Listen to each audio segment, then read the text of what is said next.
Hi everyone, welcome back to my channel Legal Mantra by Anu. Before starting the video, let's have my brief introduction.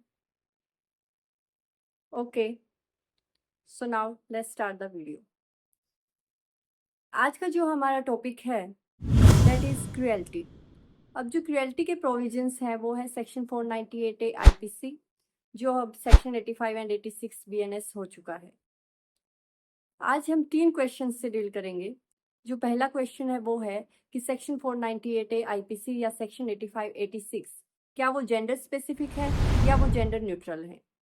अगर वो gender specific है तो हमारा second question arise होता है कि क्या वो आर्टिकल 14 ऑफ कॉन्स्टिट्यूशन का वॉयलेशन करते हैं।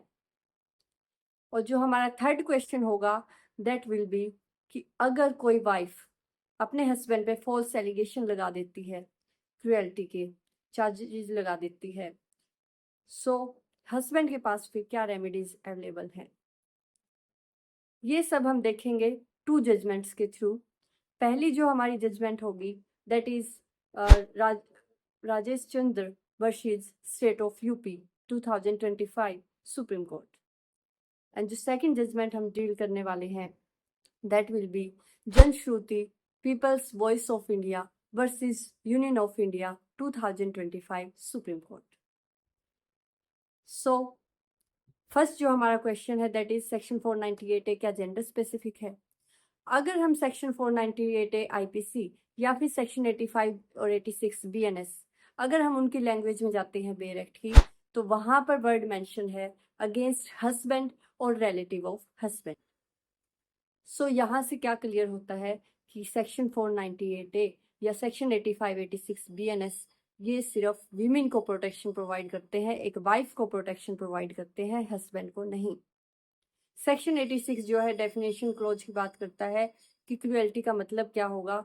कोई भी ऐसा विलफुल कंडक्ट जो हस्बैंड या उसके रिलेटिव्स ने किया है हस्बैंड के, कि जिसकी वजह से वाइफ इतनी मजबूर हो गई है कि वो सुसाइड कर लेती है, या फिर ऐसा हरेसमेंट उसके अगेंस्ट हो रहा है, डोरी डिमांड उससे हो रही है, या उसके पेरेंट्स से या उसके भाई से बहन से डोरी डिमांड की जा रही है, वो भी क्रुएल्टी की डेफिनेशन में फॉल करेगा।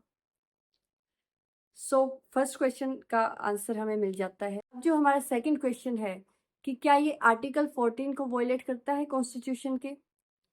ये जो है हमारी जो जजमेंट है Janshruti people's voice of India versus union of India 2025 supreme court, इसमें इस क्वेश्चन को डील किया गया।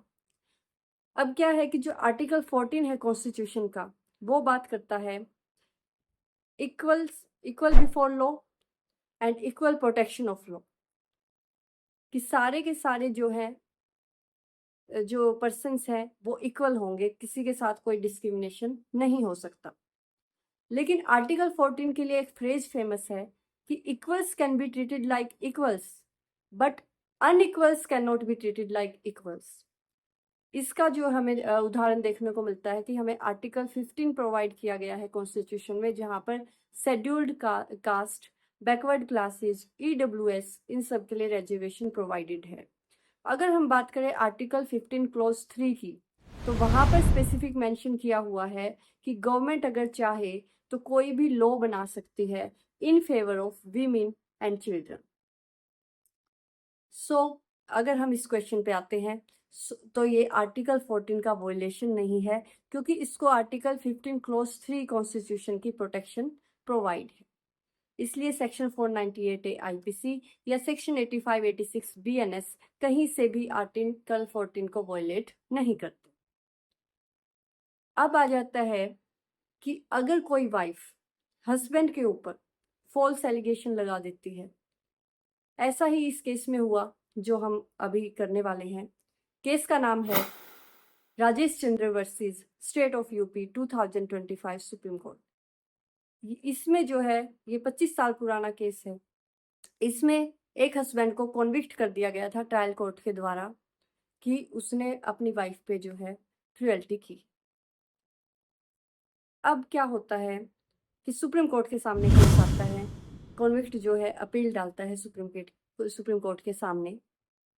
अब क्या होता है, सुप्रीम कोर्ट जो ऑब्जर्व करता है कि जो वाइफ ने एलिगेशंस लगाए थे वो थे कि ये मुझे फिजिकल और मेंटल क्रुएल्टी करता था, ये मुझे धक्के से फोर्सफुली जो है अल्कोहल पिलाता था, फिर मुझे मारता पीटता था, और इसने और इसके रिलेटिव्स ने जो है मेरा मिसकैरेज भी करवाया। अब क्या होता है, सुप्रीम कोर्ट जब देखता है कि वाइफ के पास कोई मेडिकल डॉक्यूमेंट अवेलेबल नहीं था मिसकैरेज का, बाकी जो एलिगेशंस थे उनके भी एविडेंस उसके पास अवेलेबल नहीं थे, सो सुप्रीम कोर्ट क्या करता है, जो कॉन्विक्ट था हस्बैंड उसको एक्विट कर देते हैं, क्योंकि यहाँ पर उसे जो है बेनिफिट ऑफ डाउट मिल जाता है एक्यूज कॉन्विक्ट को। सो अब ये तो हमें पता चल गया। अब क्या है कि अगर हम देखें, हस्बैंड ने भी तो मेंटल टॉर्चर सहा है, उसको भी तो क्रुएल्टी हुई है। अब वो सेक्शन 498A में तो केस फाइल कर नहीं सकता, सेक्शन 85 BNS में भी केस फाइल नहीं कर सकता, तो अब वो करे क्या, क्या रेमेडीज हैं उसके पास?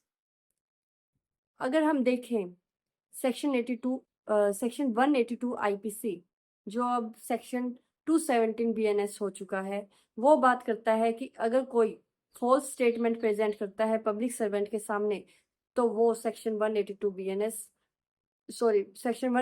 IPC या फिर अब जो सेक्शन 217 BNS हो चुका है उसके अंडर लाइबल होगा। सो उसकी जो कंप्लेंट है वो हस्बैंड फाइल कर सकता है।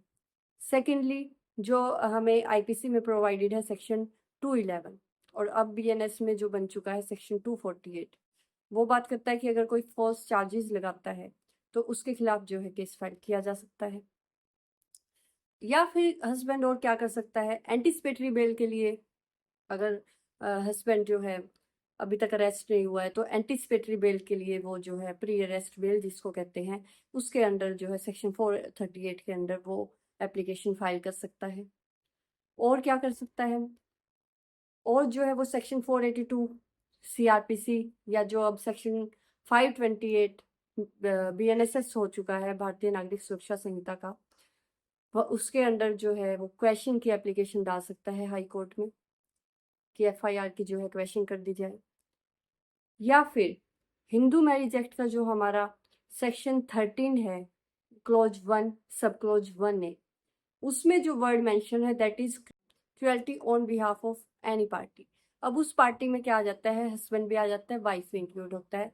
सो हस्बैंड जो है सेक्शन 13 के अंडर डाइवोर्स की पिटीशन वो फाइल कर सकता है। ये सारी रेमेडीज जो है हस्बैंड के पास अवेलेबल हैं। ऑल्सो वो डिफेमेशन का केस डाल सकता है वाइफ के अगेंस्ट, फाल्स प्रोसिक्यूशन का केस डाल सकता है। सो ये सारी रेमेडीज हस्बैंड को अवेलेबल हैं। I hope today's topic is clear. If you like my videos, please like and subscribe my channel. And for further videos, stay tuned to my channel. Thank you.